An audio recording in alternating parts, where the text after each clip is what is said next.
자, 이제 보조원가 배분 지금 하고 있는데, 지금 개별원가 계산 내용 보시면 회계 처리가 초점이야. 원가 계산 자체가 초점이야. 보시면 우린 계산 자체가 중심인 거야. 그걸 계정에 넣는 건 제공품, 제품, 매출원가 거기만 들어가요. 응? 그래서 계산 자체를 어떻게 정확하게 할까, 여기에 좀 보다 집중하는 거고요. 자, 이제 보조원가 배분에서 조금 더 까다로운 부분으로 가겠습니다. 보조분이 2개 이상 있는 경우, 여기 보시면 이게 67페이지에 복수의 보조문이 있는 경우에 원가 배분 여기 할 차례입니다. 보조문이 2개 이상 있는 상황이야. 하나가 아니라. 응? 그러니까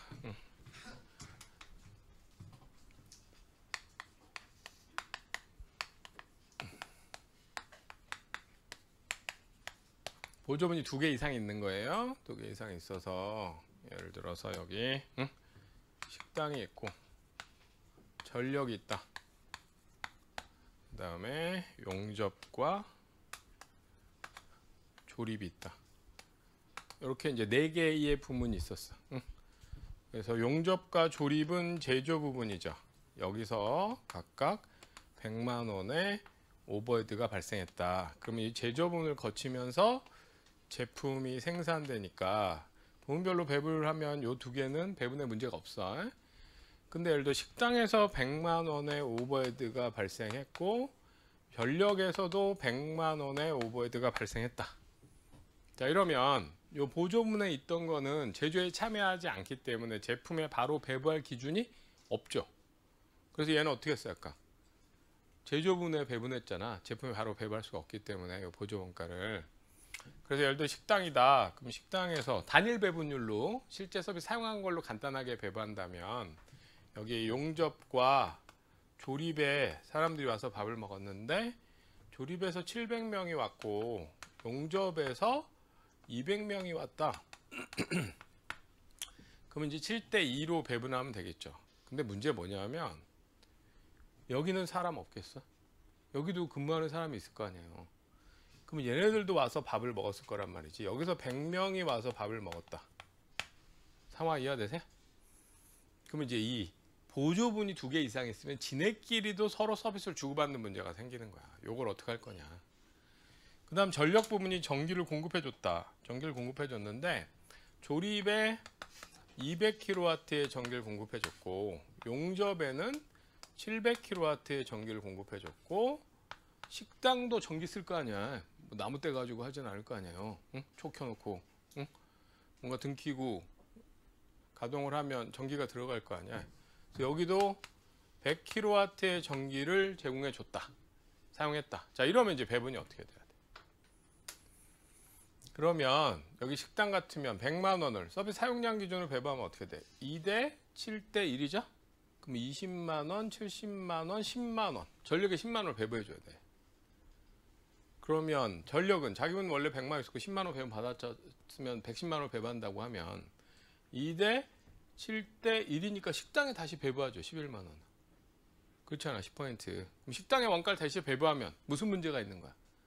보조문 잔액이 남으면 제품의 원가를 배부할 수가 없잖아요. 그럼 여기 11만 원이 다시 남아. 어떻게 할 거야? 뭐 아까보단 작아졌네요. 그럼 또 해? 뭐 그렇게 하면 돼. 리미티드 무한대로 하면 0에 수렴하겠죠. 응? 무슨 문제가 있는 거야? 지네끼리 서비스를 주고받다 보니까 지네끼리 계속 상호 배분돼 버리는 문제가 생기는 거예요. 그래서 잔액이 안 사라지는. 그래서 보조문이 복수의 보조문이 있으면 이 부분 뭘 고려해야 되느냐? 상호 간에 용역을 서로 주고받는 문제, 이거를 해결해야 되는 게 생기는 거야. 지네끼리 주고받으면서 배분을 하다 보면 계속 잔액이 남아버리는 문제가 생기는 거지. 아시겠죠? 그래서 이제 이걸 어떻게 할 거냐? 뭐 봐도 좀 복잡하잖아. 그래서 얘를 해결하는 방법이 3가지가 있어요. 그래서 그 밑에 67페이지 그 2번째 문장 있죠? 보조분 상호 간에 용역을 주고받는 경우에는 이를 적절히 고려하면서 제조 부분의 원가를 배분해야 한다. 그래서 보조문 상호 간의 용역 수수를 고려하는 방법에는 직접 배부법, 단계 배부법, 상호 배부법 3가지 방법이 있다. 이해되시죠? 그래서 그 3가지 배분 방법, 그걸 이제 봐야 돼. 첫 번째 직접 배우법. 직접 배우법은 다이렉트 얼로케이션 메소드, 이거 다 영어 번역한 거예요. 직접 배우법은 상호간의 요소수관계를 고려하지 않고 보조 원가를 그냥 어디에만, 제조문화만 배분해 버리는 거야. 지네끼리 주고받는 거 고려하다 보니까 골치 아프다, 보지 말자. 타조 스타일이지. 예? 타조가 겁나면 머리를 모래속에 쳐박은 다음에 그냥 안 봐버리는 거야, 무서운 애를. 응? 진짜 무서운 방식이지. 그래서 지네끼리 주고받는 거를 고려하지 않는 방식. 응? 그 밑에 2-6번 읽어보시고요. 그런 표가 나오면 표의 해석을 잘 하셔야 돼. 예? 내용 읽고. 자, 그거 읽어보시고 그 표를 한번 해석하면서 먼저 읽어보시고 한번 자료 한번 판단해 보세요.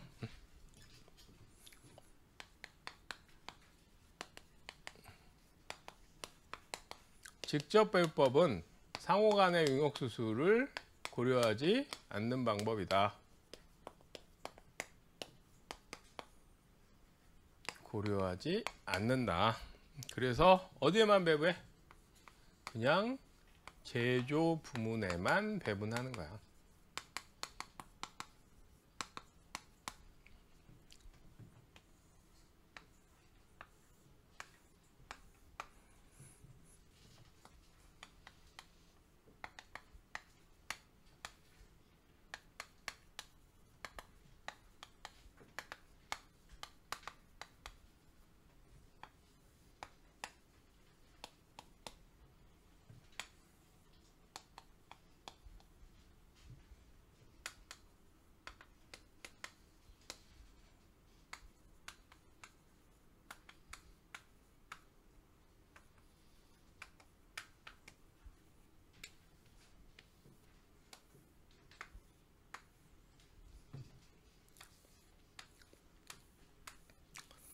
자, 거기 동력에서 발생한 오버헤드가 20만 원이 있고요. 수선에서 발생한 게 30만 원 있습니다. 용접에서 40만 원, 조립에서 10만 원 해가지고 공장 전체 오버헤드는 100만 원이야. 이 100만 원의 오버헤드 중에서 거기 20, 30, 40, 10 해서 공장 전체 오버헤드는 100만 원이죠? 그 중에 제품에 바로 배부할 기준이 있는 금액은 얼마? 그거는 요 용접과 조립에서 발생한 50만 원은 제품에 바로 배부할 기준이 있죠. 근데 반면에 동력과 수선에서 발생한 건 보조분이라 제품에 바로 배부할 기준이 없는 거야. 그래서 이 보조 원가는 어디로 옮겨줘야 돼? 제조 부분으로 옮겨줘야 되는 거지. 그래서 여기 동력에서 발생한 20만 원과 수선에서 발생한 30만 원은 제조 부분에 배분해 줘야 돼. 그럼 단일 배분율이면 서비스 사용량 기준으로 배부할 텐데, 동력은 몇 킬로와트 전기를 전체 공급해 준 거예요? 500kW, 100kW, 400kW, 1000kW 전기를 공급한 거야. 근데 1000kW의 전기 중에 500kW를 수선이 썼어요. 500kW, 그다음에 용접이 100kW, 조립이 400kW 전기를 쓴 거야, 실제 사용량이. 그 다음에 수선은 토탈 400시간, 300시간, 300시간에서 1000시간 수선 서비스를 제공한 거야. 그 1000시간 수선 서비스 중에 동력이 400시간의 수선 서비스를 썼고, 용접이 300시간 수선 서비스 썼고, 조립도 300시간 쓴 거야. 대화 이해되시죠? 그러면 이제 저 동력을 단일 배분율로 서비스 사용량 기준으로 배부하면 500kW, 100kW, 400kW 이렇게 썼으니까 500대 100대 400 이렇게 배분해야 되겠지. 에? 지금부터 적는 건 적지 마세요, 혹시 필기하는 분은. 그러면 어떻게 돼요? 이게 50포인트, 10포인트, 40포인트니까 여기가 10만원, 여기는 2만원, 여긴 8만원, 뭐 이런 식으로 배분 될 거 아니야. 그 다음에 여기 30만원은 40포인트, 여기 12만원, 이런 식으로 배부가 되는데, 이렇게 배부되면 문제가 뭐야? 각 부문은 서비스 제공 비율을 정확하게 고려해서 배분했는데, 배분하고 나면 잔액은 얼마가 돼야 된다고? 여기 잔액이 남으면 제품에 배부할 수가 없기 때문에 잔액이 0이 돼야 되는데, 이렇게 하면 잔액이 남아버리잖아. 배분 받은 금액이 떠버리죠. 제품에 배부할 수가 없게 되지. 그래서 직접 배부하면 어떻게 하겠다? 지네끼리 주고받는 거는 안 봐버리겠다. 그래서 지네끼리 주고받는 건 고려하지 않고 그냥 제조물에만 배분해 버리는 거야. 제일 단순 무식한 방법이죠. 응? 그러면 여기는 얼마? 20만 원에 20포인트, 4만 원, 20만 원에 80포인트. 16만 원. 요 30만 원은 300시간 300시간이니까 15만 원씩. 요렇게 배분하는 거야. 응? 여러분이 제일 좋아할 방법인데 논리는 없잖아. 시험에는 제일 안 나오는 방법이야. 응? 제일 단순해서. 지네끼리 주고받는 건 고려하지 않고 어디만 하는 거야? 제조분에만 배분하는 방식입니다. 그럼 용접에서는 40만 원 자기부에서 발생한 거랑 배분받은 거 합치면 59만 원을 제품에 배부하면 되고, 조립은 다 더해보면 41만 원을 제품에 배부해서 공장 전체 오버헤드가 제품에 배분되는 거죠. 그래서 상호간의 용역수수를 무시하는 방법이야. 계산은 간편하지만 정확성 어때요? 제일 떨어지는 방법이 되겠죠. 그래서 이건 계산은 간편하지만 정확성은 제일 떨어진다. 거기 보시면 직접 배분 바로 뒤에 적용에 간편한 장점이 있지만 원가 배분이 정확하게 원가를 배분하지 못한다는 단점이 있다. 67페이지 직접 배분법 거기 밑에 파란색 있는 거 뒤쪽에 직접 배분법 적용이 용이한 적용이 간편한 장점이 있다. 근데 그 문장 끝에 그 다음 문장 보면 정확하게 원가를 배분하지 못하는 단점이 있다. 이해되시죠? 자, 그래서 이건 너무 좀 무식하다. 응? 좀 간단하긴 한데 정확성이 너무 떨어지는 거 아니냐. 너무 심하다. 그래서 야, 여러분 이건 너무 심하니까 그러면은 완벽하게 고려하면 골치 아프니까 그러면 하나는 고려하자. 하나. 다 고려하면 이 주고받는 것 때문에 복잡하니까 하나만 고려하자. 요게 단계 배분법이야.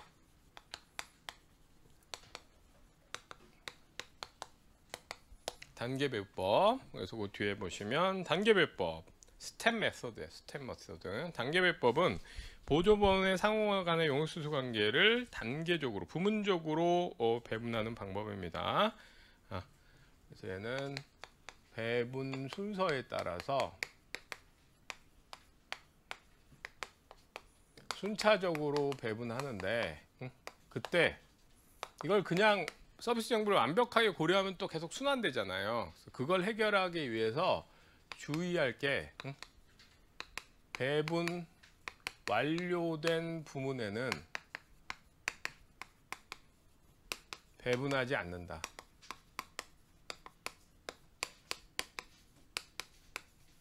한번 배분 된 배분하지 않는 거야. 배분이 종료된 한번 배분한데 배분 완료된 부분에는 배분하지 않는다.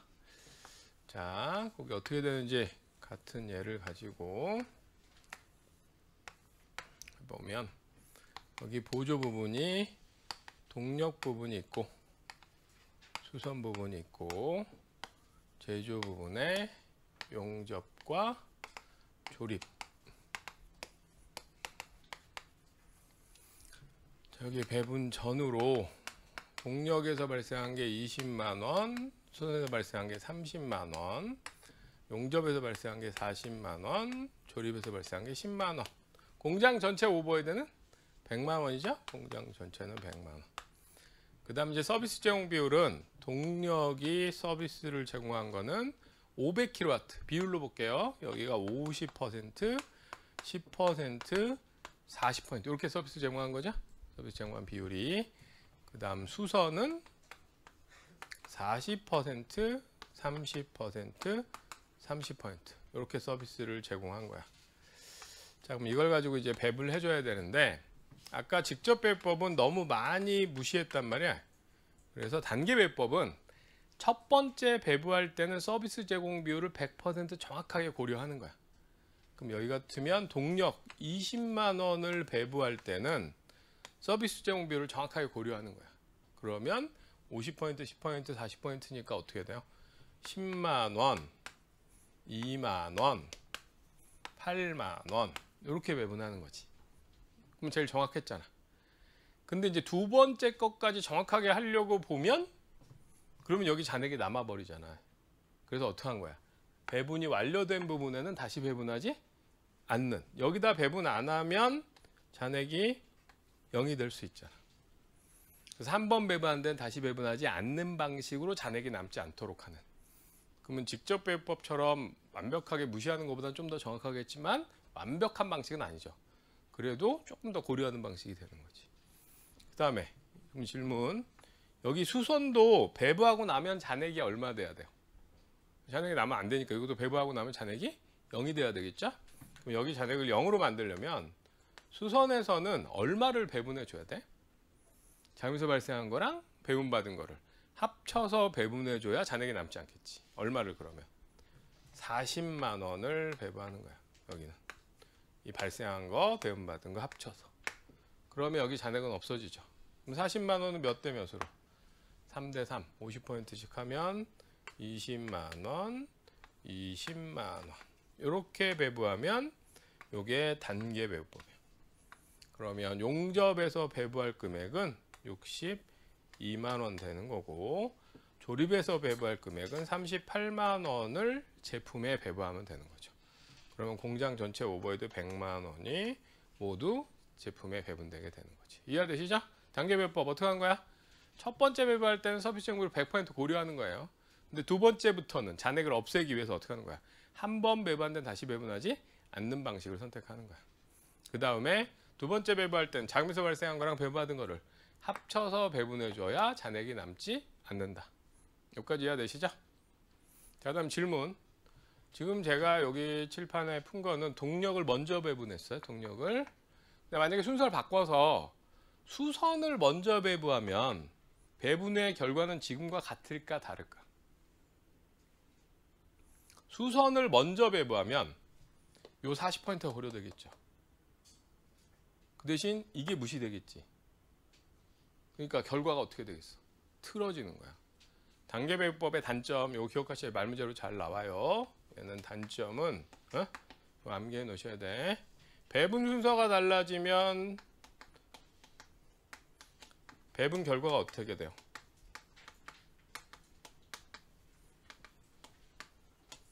배분 후 금액이 달라진다. 배분 순서가 달라지면 배분의 금액이 달라지는 문제가 있어요. 그래서 순서를 잘 정해야 돼. 응?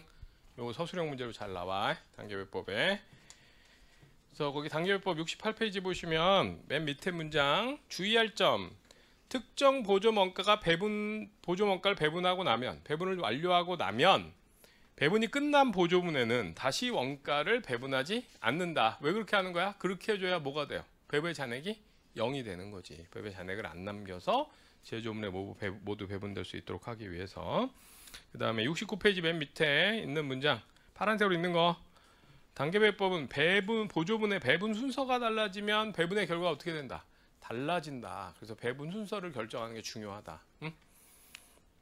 그래서 뒤에 페이지 보시면 거기 상호배법 바로 위에 순서를 결정하는 게 중요하기 때문에 가능하면 서비스 다른 보조분 이 첫 번째 배부한 게 제일 정확하게 배부하는 거니까 정확하게 제공 비율을 고려하는 게 좀 더 의미 있는 부분부터 배분해야 되겠죠.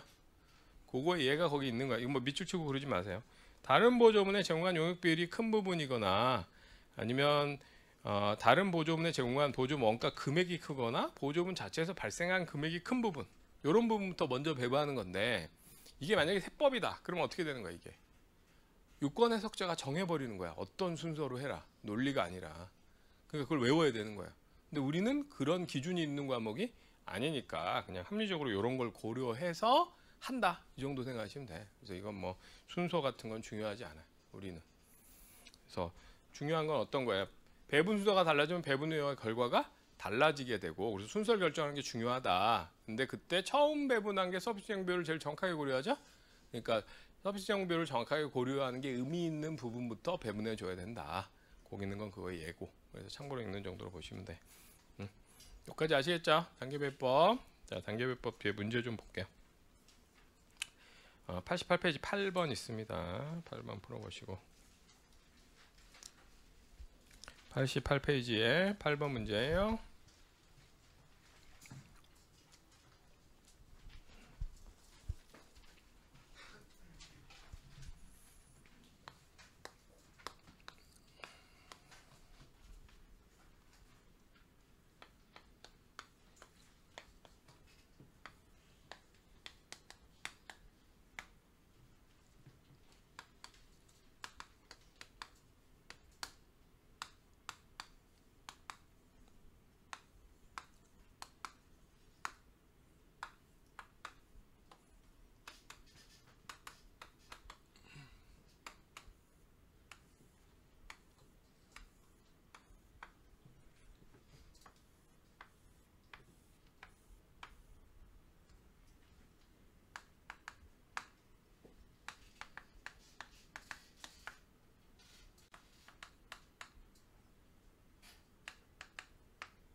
보통 보조문은 S로 약자를 많이 씁니다. 서비스 디파트먼트 번역해서 우리가 보조문을 보기 때문에 제조문은 M으로 많이 써. 매니팩처링 디파트먼트에서. 거기 보조문이 S1, S2 두 개가 있는 거죠. 거기 서비스 제공 비율이 주어져 있습니다. S1에서 발생한 원가가 40만 원, S2에서 발생한 원가가 20만 원이고 보조문 두 개 이상 있으니까 배분 방법 선택해야 되는데 단계 배분법 쓰겠다고 되어 있습니다. 단계 배분법은 배분 순서가 달라지면 배분 후의 금액이 달라진다. 그래서 단계법 나오면 뭐 확인해 봐야 돼? 배분 순서를 봐야 돼요. 여기는 어디서부터 배분한다고 되어 있어? S1, S2. S2부터 배분하겠다. 이렇게 돼 있죠? S1부터가 아니라. 응? 그럼 S2부터 배분하면 S2 지금 얼마야? S2 20만 원이잖아. 그럼 S2에서 발생한 20만 원을 먼저 배분하는 거야. 그럼 S2가 서비스 제공한 비율은 40%, 20%? 40%니까 그 비율대로 하면 얼마예요? 8만 원, 4만 원, 8만 원. 이렇게 배분되겠죠? 서비스 제공한 비율대로.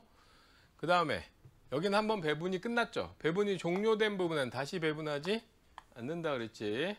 그 다음에 배분 잔액은 없어야 되기 때문에 여기 S1에서 배부할 때는 자금에서 발생한 40만 원에다가 뭘 더해야 돼? S2에서 배부받은 8만 원까지 합쳐서 얼마를? 48만 원을 배분해 줘야 잔액이 남지 않는 거죠? 자금에서 발생한 거랑 배분받은 거 합쳐서 배분해 줘야 된다. 그럼 이거를 4대 4로 하면 되니까 24만 원, 24만 원 이렇게 배분이 되겠지. 그러면 결국 A에 배분되는 건 28만 원이고 B에 배분되는 건 32만 원이고 이렇게 될 거야. 여기까지 아시겠죠? 그래서 이 보조원가 배분해서 A에 배분되는 금액 지금 찾았습니다. 그리고 이제 시험 문제에 나올 때 지금 이제 이런 내용들을 이제 응용하는 방식이 시험 문제 나와서 응용하는 방식이 두 가지 유형이 있어요. 대표적으로 이제 여기 같으면 숫자 우리가 이 계산 논리는 여기서 출발해서 일로 가는 거잖아. 에? 그럼 반대로 주면 뭘 주면 되겠어요? 결과를 주고 뒤집어 가게 하면 이제 응용하는 거야, 수리적으로. 그래서 이런 원래 계산 펑션 방향과 반대 방향으로 많이 응용해. 문제를 응용할 때 뒤집어 가는 걸로 결과를 놓고 원래 얼마냐. 응? 근데 이제 상대적으로 문제가 나올 때 그렇게 수리적으로 응용하는 방식이 있고 아니면 사이즈를 키우는 방식이 있어. 얘를 보조문을 늘려서. 꼭 이것만이 아니라 그러니까 원가 문제를 낼 때 수리적으로 응용하는 방식이 있고 사이즈를 키우는 방식이 있는데 상대적으로 회계사 시험의 1차 시험 문제는 수리적인 응용을 더 좋아하고요. 그쪽이 좀 더 많고 세무사 1차 시험은 사이즈를 키우는 경우가 좀 더 많아. 그래서 여러분이 속도가 중요한 거야. 사이즈를 키워도 빠르게 풀 수 있어야 돼. 그 다음에 사이즈를 키우면 사이즈만 커져도 은근히 낯설어서 잘 안 풀려요. 대단한 논리 확장이 아니라 사이즈만 키워도. 그래서 거기 9번이 그 사이즈 키운 거야. 9번 세무사 기출문제입니다. 한번 보시고 풀어보세요.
이게 단계별법으로 나왔을 때 제일 크게 낸 거야. 사이즈 면에서. 그래서 제가 계속 얘기했죠. 속도가 중요하다. 응?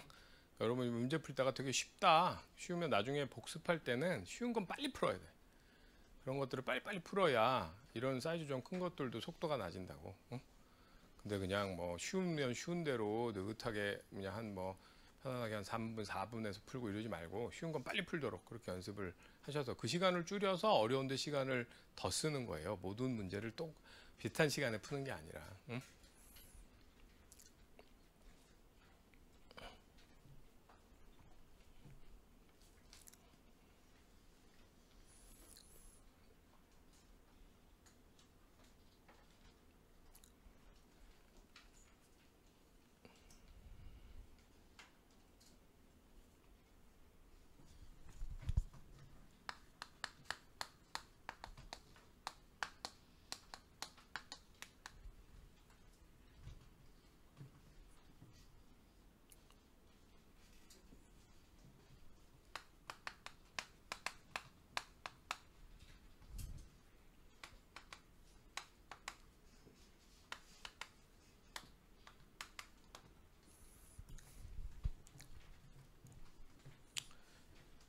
자, 이 문제는 화물선에 배분될 제조간접원가를 물어본 거예요. 그럼 화물선에 배분될 제조간접원가를 물어보면 원래 이제 보조원가는 먼저 제조분에 배분한 뒤에 제조분에서 제품에 배분하는 건데 여기 질문은 이 제품인 화물선에 배분되는 금액이 얼마냐 이걸 물어봤으니까 여기가 끝이 아니야.